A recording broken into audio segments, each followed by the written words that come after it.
जय हिंद दोस्तों, welcome to the online channel of decode exam defence. मैं हूं नूरुस्सलाम और मैं स्वागत करता हूं आपका डिकोड एग्जाम डिफेंस के इस ऑनलाइन प्लेटफॉर्म पर। गाइस, जैसे मैं आपको पहले बता चुका हूं कि भाई हमारा जो वीडियो का सेशन है वो बहुत बढ़िया चल रहा है, काफ़ी लोगों का बहुत अच्छा रिस्पांस मिल रहा है और बाकी लोगों को भी बताइए और रेगुलर देखिए। भाई समय बहुत कम बचा हुआ है और हम कोशिश कर रहे हैं कि जितनी ज़्यादा आप लोग हमारे साथ जुड़ते जाएंगे हम उतनी तेज़ी से वीडियोस की रिपीटेशन बढ़ाते जाएंगे।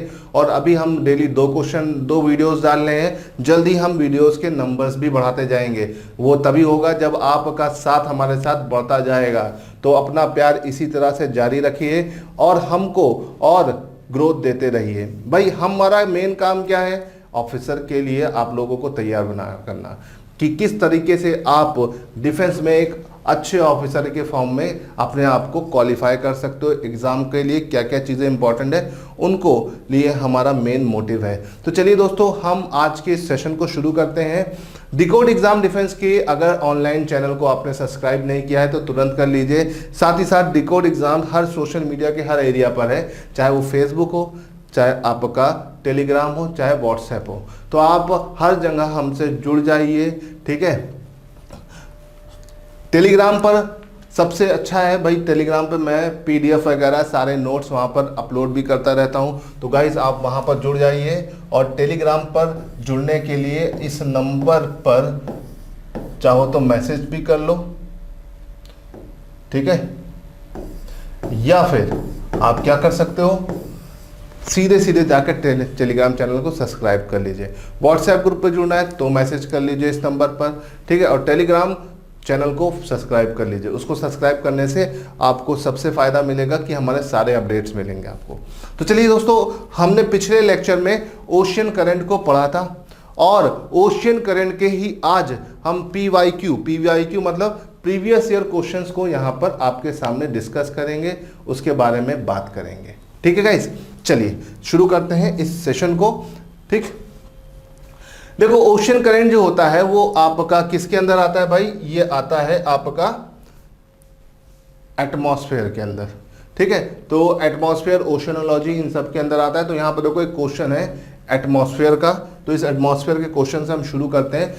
The decrease of air temperature with increasing altitude in the atmosphere is called vertical temperature gradient. वायुमंडल में बढ़ती ऊंचाई के साथ साथ वायु के तापमान में ह्रास ऊर्ध्वाधर ताप प्रवणता कहलाती है। In troposphere air temperature decreases with increasing altitude due to radiation of earth. क्षोभ मंडल में बढ़ती ऊंचाई के साथ वायु का तापमान में ह्रास भूमि के विकिरण के कारण होता है, ठीक है। तो देखो भाई, ये पहला और दूसरा ये दोनों स्टेटमेंट एक दूसरे सही है और दूसरा वाला जो है ये पहले वाले को सही तरीके से जस्टिफाई करता है। क्यों? क्योंकि हमारे एटमॉस्फेयर में जो पहली लेयर है क्षोभ मंडल, उस पर नीचे से ऊपर जाने पर टेम्परेचर घटता है। इसको हम बोलते हैं नॉर्मल लैप्स रेट, ठीक है। इस नॉर्मल लैप्स रेट की वैल्यू जो होती है, ठीक है, वो कितनी होती है? 165 मीटर पर डिग्री सेल्सियस, है ना। 165 मीटर ऊपर जाने पर 1 डिग्री सेल्सियस डिक्रीज होता है टेम्परेचर, है ना। और वो इस वजह से होता है क्योंकि जो अर्थ की रेडिएशन आ रही होती है नीचे से ऊपर, वो धीरे धीरे आते आते कम हो जाती है। तो गाइज इसमें क्या है, स्टेटमेंट 1 और स्टेटमेंट 2 दोनों सही है और स्टेटमेंट 1 का सही एक्सप्लेनेशन है। तो भाई इस तरह का क्वेश्चन मिलेगा तो इसमें ये आंसर आप लगा सकते हो और ये इसका सही जवाब है। चलिए दोस्तों, यहाँ से अब आगे बढ़ते हैं और अगले क्वेश्चन को देखते हैं। अगला क्वेश्चन हमारे सामने है स्टेटमेंट 1 और स्टेटमेंट 2 का फिर से, ठीक है। स्टेटमेंट 1 स्टेटमेंट 2 में देखो आगे है पहला statement, grand bank are one of the major fishing ground of the world due to the presence of vast continental shelf, ठीक है, plankton grown in the shallow water. देखो यहाँ पे क्या है, बोला जा रहा है वृद्ध महाद्वीपीय शेल्फ की विद्यमानता के कारण ग्रैंड बैंक विश्व का प्रमुख मत्स्य क्षेत्रों में से एक है। प्लावक उथले जल में उगते हैं, ठीक है। तो अब बताइए, देखिए दोनों स्टेटमेंट एकदम सही है, दोनों स्टेटमेंट सही है, बट यहाँ पर जो स्टेटमेंट 1 है स्टेटमेंट 2 जो है, क्या ये एक दूसरे का स्टेटमेंट 2 स्टेटमेंट 1 का सही जस्टिफिकेशन है कि नहीं है, इसको बताइए। देखिए मैंने आपको पिछले लेक्चर में बताया प्लांक्टन्स या जो प्लावक होते हैं, ठीक, ये एक अच्छा फिश फूड होते हैं, मछली का चारा होते हैं। और ये कहाँ पर उगते हैं? जहाँ पर ठंडी और गर्म धारा मिलती हैं। और ठंडी और गर्म धारा मिल रही है ग्रांड बैंक पे, तो ये प्लावक या प्लांक्टन यहाँ पर बहुत उगते हैं। और जिसकी वजह से इसका कॉन्टिनेंटल शेल्फ वास्ट होने की वजह से ये दुनिया के सबसे बड़े फिशिंग ग्राउंड में आता है। तो भाई स्टेटमेंट 1 और स्टेटमेंट 2 दोनों सही है, और statement 2 is the correct explanation of statement 1, तो ये भी सही है। तो यहाँ पर ऑप्शन होगा ए। जो स्टेटमेंट वाले क्वेश्चन होते हैं वहां पर इसी तरह का क्वेश्चन बनता है। चलिए फ्रेंड्स, अब आगे बढ़ते हैं। अगला क्वेश्चन बहुत आसान सा क्वेश्चन है ओशियन करंट का। भाई मैंने आपसे बोला था उसकी प्रैक्टिस जरूर करिएगा, जो मैंने लास्ट क्लास में अटलांटिक ओशन, पैसिफिक ओशन और इंडियन ओशन की कुल मिला के 15 करंट आपको बताई थी। उन करंट पर ही बेस यहाँ पर क्वेश्चन है। Which of the following is a warm ocean current? निम्नलिखित में से कौन सी एक कोष्ण या उष्ण महासागरीय जलधारा है ना? देखो, लेब्राडोर, कुरोशियो, पेरू, बेंगुएला। अगर आप यहां पर ध्यान से देखोगे, ठीक है, तो देखो ये और ये तीनों क्या है? आपकी कोल्ड करंट है। कैसी करंट है? कोल्ड करंट है। ठीक, यहां पर बचे क्या? कुरोशियो। तो गाइस यहां पर कुरोशियो आपकी कैसी करंट है? वार्म। इसको ध्यान रखिएगा। ठीक, कुरोशियो किस तरह की करंट है फ्रेंड्स? ये आपकी वार्म करंट है, इसको ध्यान रखना। ठीक, इसको अगर ध्यान रखोगे तो चीजें आसानी से आपको क्लियर रहेंगी। चलिए अब यहां से आगे बढ़ते हैं अगली क्वेश्चन पर। ठीक है, अगला क्वेश्चन है movement of tide are mostly determined by. देखो ये भी आपका एक टाइड का क्वेश्चन है, लेकिन यहां पर मैंने कर दिया है movement of tide mostly determined by. ठीक है, ज्वारों का संचालन अधिकतर किसके द्वारा निर्धारित होता है? तो बहुत आसान सा क्वेश्चन है, रोटेशन ऑफ अर्थ, पृथ्वी के अपने अक्षों पर घूर्णन के कारण। ठीक है, एल्बिडो प्रभाव, पवन वेग, पृथ्वी की परिक्रमा, ये बिल्कुल नहीं है। इसका सही जवाब क्या है? रोटेशन ऑफ अर्थ, क्योंकि टाइड को 3 चीजें ही प्रभावित कर सकती है, पृथ्वी का गुरुत्वाकर्षण बल, चंद्रमा का गुरुत्वाकर्षण बल, और ज्वार भाटा किसके द्वारा प्रभावित हो सकता है? पृथ्वी के अपने अक्षों पर घूर्णन के कारण। ठीक है फ्रेंड्स, चलिए अब यहां से आगे बढ़ते हैं और अगले क्वेश्चन की तरफ चलते हैं। अगला क्वेश्चन है which of the following is a warm ocean current? इनमें से कौन गर्म धारा है? गर्म धारा आपको फिगर आउट करनी है। लेब्राडोर, कुरोशियो, पेरू और बेंगुएला। तो देखो यहां पर फिर वही क्वेश्चन आपके पास आ गया है। ये क्वेश्चन 2 बार आपके पेपर में आ चुका है, इससे आप समझ सकते हो। ठीक है, यहां पर देखो लेब्राडोर आपका अटलांटिक ओशन में है। ठीक है, पेरू आपका पैसिफिक ओशन में, बेंगुएला आपका अटलांटिक ओशन में, कुरोशियो आपका पैसिफिक ओशन में। इसमें जो गर्म है वो आपकी कौन सी है? कुरोशियो कहां पर है? गर्म धारा है। और ये कुरोशियो गर्म धारा कहां पर है? पैसिफिक ओशन या प्रशांत महासागर में। ठीक है फ्रेंड्स, अच्छा एक चीज मैं आपको बता दूं, पिछला वाला लेक्चर अगर आपने देखा होगा तो मैंने वहां पर आपको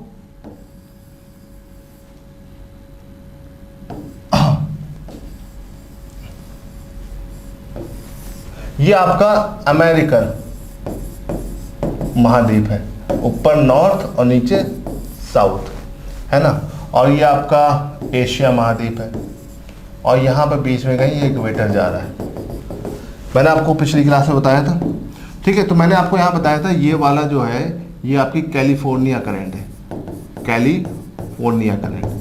ठीक, ये वाली जो है वो अलास्का करंट है, ये वाली जो है वो क्यूराइल है, और ये वाली जो है वो कुरोशियो है ना। मैंने थोड़ा सा पिछली क्लास में एक गड़बड़ी कर दी थी, उसको सुधार लीजिएगा। क्यूराइल कुरोशियो इंटरचेंज हो गई थी, इनको सही कर लीजिएगा। क्यूराइल नीचे होगी और कुरोशियो नीचे होगी और क्यूराइल ऊपर होगी, क्योंकि दोनों का नाम एक ही जैसा होता है तो अक्सर कंफ्यूजन हो जाता है, तो इसे ध्यान रखिएगा। क्यूराइल कुरोशियो है ना, Kurile is a cold current और Kuroshio is a warm current, इसको ध्यान रखिएगा। मैंने पिछली क्लास में थोड़ा सा इसको क्या किया था, थोड़ा ऊपर नीचे कर दिया, तो इसको करेक्ट कर लीजिएगा, इस गलती को सुधार लीजिएगा। चलिए अब गाइस यहाँ से आगे बढ़ते हैं और अगला क्वेश्चन आता है, सरगासो सागर के बारे में निम्नलिखित में से कौन सा कथन सही नहीं है? Which of the following is not correct about Sargasso? इनमें से कौन सा सही नहीं है? सरगासो देखो मैंने पिछली क्लास में आपको बताया था, इसीलिए बताया क्योंकि इससे क्वेश्चन बनता है। ठीक, महासागरीय धाराओं के प्रति चक्रवाती परिचालन इसकी विशेषता है। अटलांटिक महासागर में इसकी सर्वाधिक लवणता पाई जाती है। यह गल्फ स्ट्रीम के पश्चिमी और कैनेरी के पूर्व में स्थित है। अच्छा, और यह शांत और गतिहीन जल के वितरण गति में सीमित है। भाई देखो, अगर इसको हम देखें कहां पर, आपका सरगासो सागर, तो भाई देखो सरगासो सागर को हमने लास्ट क्लास में बताया था। भाई सरगासो सागर कहां पर है, ठीक, ये आपका अटलांटिक महासागर में पाया जाता है। अटलांटिक महासागर, ठीक, फ्लोरिडा, ठीक, फ्लोरिडा के अलावा लेब्राडोर और लेब्राडोर के अलावा कैनेरी, इसके बीच में यहाँ मिलता है। तो देखो इसमें बता रहा है कि लेब्राडोर के पश्चिम में है ना, ये देखो लेब्राडोर, ये है लेब्राडोर का पश्चिम नहीं है भाई, ये पूर्व है। और कैनेरी का क्या है, पूर्व है ना, नहीं, कैनेरी का पश्चिम है। तो देखो ये वाला स्टेटमेंट यहाँ पे गलत है कि ये गल्फ स्ट्रीम के पश्चिम में है और कैनेरी के पूर्व में है, ये वाला स्टेटमेंट गलत है। बाकी सारा स्टेटमेंट एकदम सही है। भाई पहला वाला स्टेटमेंट, महासागरीय धाराओं के प्रतिचक्रण परिचालन के कारण, प्रतिचक्रण मतलब it is a characteristic of anti cyclonic circulation of ocean current. तो भाई ये एकदम सही है, एंटी साइक्लोनिक सर्कुलेशन होती है, ठीक है। ये अटलांटिक ओशन में हाईएस्ट सैलिनिटी वाला एरिया पाया जाता है और ये confined in a gyre of a calm and motionless water. यहाँ पर बहुत खतरनाक एरिया होता है, यहाँ बिल्कुल भी मोशनलेस वाटर होते हैं, एकदम स्थिर होता है, इसीलिए ओशन का डेजर्ट इसे कहा जाता है। तो देखो इसमें जो आपका ऑप्शन है, ऑप्शन नंबर 3 ही सही है, ठीक है, क्योंकि इसका देखो एक्सप्लेनेशन ये है, Sargasso sea is between 3 current, Florida, gulf stream and Canary, है ना। According to question they are saying that it is in the west of Gulf Stream and east of Canary, which is totally wrong because it is in the east of Gulf Stream and the west of Canary। ये वाला canary है, ये वाली current कौन सी है, canary, और ये वाली कौन सी है भाई, ये आपकी गल्फ स्ट्रीम है। कौन सी है, गल्फ स्ट्रीम। तो गाइस थोड़ा सा इसे ध्यान रखिएगा, ठीक है। चलिए अब यहाँ से आगे बढ़ते हैं अगले क्वेश्चन की तरफ। चलो भाई, मैच द फॉलोइंग। आपके पास करंट है और करंट का कोस्ट है। अब देखो कितनी भी शॉर्ट ट्रिक याद कर लोगे ना, यहाँ पे निपट जाओगे। इसीलिए मैं बोल रहा हूँ हमेशा मैप बना के याद रखो, क्योंकि शॉर्ट ट्रिक से नहीं होने वाला है ना। बहुत सारे अलग अलग लोग शॉर्ट ट्रिक बनाते हैं ठंडी और गर्म धारा को याद रखने के लिए, but that was useless in the paper of UPSC, क्योंकि यूपीएससी कॉन्सेप्ट पे चलता है ना। देखो यहाँ पे दिया हुआ है कि यहाँ पर एरिया दिया हुआ है एक तरफ, दूसरी तरफ करंट का नाम दिया हुआ है और आपको मैच करना है। अब देखो बहुत आसान है, अगर आप लोगों ने पिछली क्लास को 2-3 बार मैपिंग कर ली होगी तो आप इसे आसानी से कर ले जाओगे, है ना। क्यों, क्योंकि अगर देखो तो देखो फ्लोरिडा कहाँ पर है, फ्लोरिडा पाया जाता है आपका ईस्टर्न कोस्ट ऑफ यूएसए, अभी थोड़ी देर पहले बताया, ठीक। कुरोशियो पाया जाता है आपका जापान के पास, ठीक। बंगुएला एंड पेरुवियन करंट पाई जाती है साउथ अमेरिका में, ठीक है, पेरू के पास हम्बोल्ट, ठीक। फिर आता है west coast of South America, Benguela, ठीक। इस तरह से आप मैच कर सकते हो। अब आप सोचो मैंने इतनी जल्दी मैच कर लिया, आप कैसे करोगे भाई। आप अगर प्रैक्टिस नहीं करोगे तब तक कोई फायदा नहीं। मैंने आपको 15 करंट बताइए, 15 करंट से बाहर क्वेश्चन नहीं बनेगा, है ना। उस 15 करंट को अगर ध्यान रखोगे तो उसी के अंदर ही क्वेश्चन बनेगा, है ना भाई। अब इसको मैच कर लीजिए, ए का 1 है, बी का 3 है, ठीक। तो भाई ये हो जाएगा आपका करेक्ट आंसर, ठीक है फ्रेंड्स। चलिए अब यहां से आगे बढ़ते हैं और अगले क्वेश्चन की तरफ चलते हैं। विच of the following is correctly match, इनमें से कौन सा सही से मैच्ड है, ठीक है। चलो भाई, इसमें सही से कौन सा मैच है, इसमें से मैच देखो, कैनरी आपका मेडिटेरियन सी में नहीं आती है, ये अटलांटिक ओशन में रहती है। फॉकलैंड भी आपका अटलांटिक ओशन में है, गल्फ स्ट्रीम भी आपका अटलांटिक ओशन में है, और लेब्राडोर भी आपका अटलांटिक ओशन में। तो यहाँ पर सही कौन सी है, सिर्फ आपकी डी वाली, ठीक है। टेबल जो बताई थी, जो मैंने तरीका बताया था, ठीक है, थोड़ा थोड़ा सा लेंदी वीडियो हो गया, मैंने सोचा 20 मिनट में बनाऊंगा, लेकिन वो आपका 25-30 मिनट ले गया। लेकिन भाई अगर आप उसको 2-3 बार ध्यान से देखे रहोगे और घर पर उस करंट बन की मैपिंग करके प्रैक्टिस करोगे, अटलांटिक ओशन की कौन सी करंट है, पैसिफिक की कौन सी है और इंडियन ओशन की कौन सी है, तो मैं ये गारंटी दे रहा हूँ यहाँ से क्वेश्चन आपका गलत नहीं होगा। ठीक है, जितना मैंने बताया है उतना पढ़ लो, है ना। वैसे तो इसमें बहुत सारी चीज़ें हैं, लेकिन मैंने आपको बहुत ही लिमिटेड चीज़ें बताई गाइस। चलिए, The ocean current transform heat from one sea or ocean to another, one coast to another, surface of sea to greater depth, lower to higher altitude। ठीक है, महासागरीय धारा जो होती है ऊष्मा कहां से कहां तक देती है। ठीक है, ऊष्मा कहां से कहां तक देती है। ठीक है, एक सागर से दूसरे महासागर की तरफ, एक तट से दूसरी तट पर, surface of sea to greater depth. ठीक है, तो देखो इसका जो आंसर है lower to higher altitude. Lower to higher altitude मतलब नीचे से ऊपर की तरफ। ठीक, तो देखो इसमें जो सही जवाब है फ्रेंड्स, इसमें सही जवाब है आपका this one, lower to higher latitude. ठीक है, ये याद रखिएगा, जो हीट ट्रांसफॉर्म होती है लोअर से हायर लैटिट्यूड की तरफ होती है, इसको ध्यान रखना। ठीक है, थोड़ा सा टेक्निकल क्वेश्चन है। ठीक, लोअर लैटिट्यूड जो होते हैं वो गर्म होते हैं और हायर लैटिट्यूड ठंडे होते हैं, और हमेशा हीट कहाँ से कहाँ तक जाती है, तो ठीक है गर्म से ठंडे, ज़्यादा टेम्परेचर से कम टेम्परेचर की तरफ ही हीट का ट्रांसफर होता है। ठीक है, अगर आप फिजिक्स पढ़ा रखा है तो फिजिक्स का एक लॉ होता है, उसी लॉ के अकॉर्डिंग, है ना, हमेशा हीट का ट्रांसफर कहाँ होता है, गर्म से ठंडे की तरफ। और लोअर लैटिट्यूड हमेशा आपके कैसे होते हैं, गर्म होते हैं, और हायर लैटिट्यूड कैसे होते हैं, ठंडे। इसीलिए हीट का ट्रांसफर कहाँ से कहाँ तक होता है, लोअर लैटिट्यूड से हायर लैटिट्यूड। ठीक, इसे ध्यान रखिएगा। चलिए अब यहां से आगे बढ़ते हैं, अगला question, Which one of the following pair of ocean current meet each other near Newfoundland. Newfoundland देखो आ गया वापस, है ना, ग्रैंड बैंक न्यूफाउंडलैंड मैंने आपको बताया था पिछली क्लास में, है ना। देखो बहुत यूजफुल चीज़ें मैं बता चुका हूं और उन्हीं यूजफुल चीज़ों पर यहाँ पर क्वेश्चन बनेगा। ठीक है, ग्रैंड बैंक जो होता है आपका अटलांटिक ओशन में पाया जाता है, और यहाँ पर दो करंट मिलती है। कौन सी दो करंट मिलती है, गल्फ स्ट्रीम एंड लैब्राडोर। ठीक है, एनडीए में 2-3 बार आ चुका है। ठीक है, 94 में तो आया ही था, बाद में आपके पेपर्स में और भी आ रहा है। ठीक है, इसको याद रखिएगा। ठीक, न्यूफाउंडलैंड के पास ये दोनों करंट मिलती है। चलिए अब यहाँ से आगे बढ़ते हैं। 2 main cold current in the North Pacific ocean are known as. ठीक है, नॉर्थ पैसिफिक ओशन या उत्तरी प्रशांत महासागर में ठंडी धारा इन दोनों में से कौन सी है ना, तो वो ठंडी धारा कौन सी है उसको आपको बताना है। तो देखो मैंने अभी बताया था ओयाशियो। ओयाशियो जो है ये क्यूराइल का दूसरा नाम है। किसका नाम है, क्यूराइल का। ठीक है, क्यूराइल का दूसरा नाम है ओयाशियो, और क्यूराइल कैसी करंट थी, ठंडी, और कैलिफोर्निया कैसी, ठंडी। तो भाई इसका सही जवाब हो जाएगा दिस वन। ठीक है, क्यों, कुरोशियो देखो तुम्हारी गर्म है, पहले ही बात हो चुकी है, यहाँ पे भी कुरोशियो आ गया है। ठीक है, और ये इक्वेटोरियल का पार्ट जितना होता है वो तो गर्म होता ही है। ठीक, तो इसका बहुत आसान सा है। ठीक है, बस एक चीज़ याद रखिए कि ओयाशियो, ओयाशियो मतलब होता है क्यूराइल का दूसरा नाम। ठीक है, इसको ध्यान रखना फ्रेंड्स, इसको ध्यान रखोगे तो गलती नहीं करोगे। चलिए अब क्वेश्चन है, which of the following statement are made by the ocean current.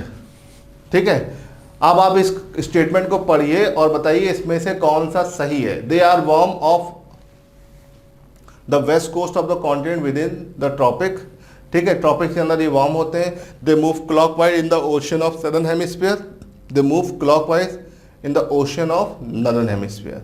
तो देखो इसमें 1 और 2 सही है। क्यों, क्योंकि नॉर्दर्न हेमिस्फीयर में ये एंटी क्लॉकवाइज घूमते हैं। कैसे घूमते हैं, एंटी क्लॉकवाइज। तो इसमें गाइस जो सही जवाब है भाई ये वाला गलत है, क्योंकि दोनों में क्लॉकवाइज नहीं घूमेगा। ठीक है, तो ये वाला गलत है। ठीक, और बाकी पहला स्टेटमेंट तो सही है, क्योंकि ये गर्म होती हैं वेस्ट कोस्ट पर ट्रॉपिक्स के एरिया में, है ना, तो एकदम सही है। तो ये जो इसका सही जवाब है वो है 1 and 2। 1 and 2 यहाँ पर सही जवाब है। ठीक, चलिए अब यहाँ से आगे बढ़ते हैं और अगले क्वेश्चन की तरफ चलते हैं। विच of the following is not a part of north Atlantic ocean current system. इनमें से कौन सा north Atlantic ocean current system का हिस्सा नहीं है ना, नॉर्थ अटलांटिक ओशन का हिस्सा नहीं है। तो देखो नॉर्थ अटलांटिक पूछा जा रहा है, तो ये देखो ब्राज़ील तो इक्वेटर के नीचे पड़ता है और ये करंट भी इक्वेटर के नीचे पड़ती है। तो भाई इसका सही जवाब ये है। अब देखो यहाँ पे एक इंपॉर्टेंट चीज़ क्या आ गई, लैब्राडोर और कैनरी तो मैं आपको बता ही चुका हूँ, लेकिन देखो ये आ गई इरमिंगर। इरमिंगर जो है ये आइसलैंड के पास चलती है, ये वार्म करंट है। कैसी करंट है, वार्म। चलिए इसको ध्यान रखिएगा। अब यहाँ से आगे बढ़ते हैं। Consider the following statement. ये क्या है, स्टेटमेंट का क्वेश्चन है। Ocean current are the slow surface movement of the water in the ocean, है ना। ये धीमे धीमे सरफेस मूवमेंट होता है वाटर का ओशन में, ठीक है, ये एकदम सही है। Ocean currents assist in the maintaining of earth heat balance, ये भी सही है, हीट बैलेंस को मेंटेन करता है, ये एकदम सही है।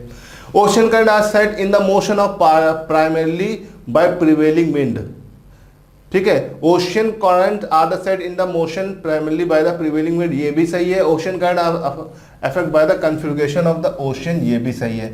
भाई देखो ये बहुत इंपॉर्टेंट क्वेश्चन है, पेपर खराब होगा तो 100% आएगा, पेपर खराब होगा तो ये क्वेश्चन आएगा, ठीक है। एक भी चारों में से कोई भी एक स्टेटमेंट आपको क्लियर नहीं होगा, अगर आप ध्यान से वीडियो को पॉज करके स्टेटमेंट को 2 से 3 बार पढ़ोगे तब समझ में आएगा। लेकिन मुझे पता है, क्योंकि मैं पढ़ाता रहता हूं, तो मुझे पता है कि चारों स्टेटमेंट सही है।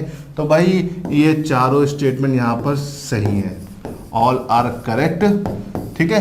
चलिए अब यहाँ से आगे बढ़ते हैं और हमारा अब जितने भी मेन क्वेश्चन है वो हमने यहाँ पर पूरा कर दिया है गाइज। चलिए अब ये बताइए कि ये आपको सेशन कैसा लग रहा है, अच्छा लग रहा है तो भाई लाइक और शेयर करते रहिए और दोस्तों से बताते रहिए। हमारा मेन मोटिव है आपको डिफेंस के लिए तैयार करना, ठीक है, और वो टॉपिक मैं आपके सामने लेके आ रहा हूँ जो आपके एग्जाम के लिए बहुत ज़रूरी है। तो गाइस लगे रहिए हमारे साथ, हम आपको ऑफिसर बना देंगे, है ना। और जितने भी लोग हैं आपके जानने वाले, उन तक भी इन वीडियो को शेयर करिए और लगातार हमारे साथ जुड़े रहिए। हमारा जो ये प्रोग्राम है क्रैश कोर्स के टाइप का है, हम कोशिश कर रहे हैं कि ज़्यादा से ज़्यादा चीज़ें आपको दें, है ना। मैं डिटेल में चीज़ें नहीं पढ़ा रहा हूँ, उसकी वजह यही है कि डिटेल में पढ़ाऊँगा तो एग्ज़ाम आ जाएगा। तो गाइस चलिए इसी के साथ हम इस सेशन को एंड करते हैं और हमारे भाई टेलीग्राम चैनल को भी फॉलो करते रहिए। चलिए भाई आज के लिए इतना रहने देते हैं। जय हिंद।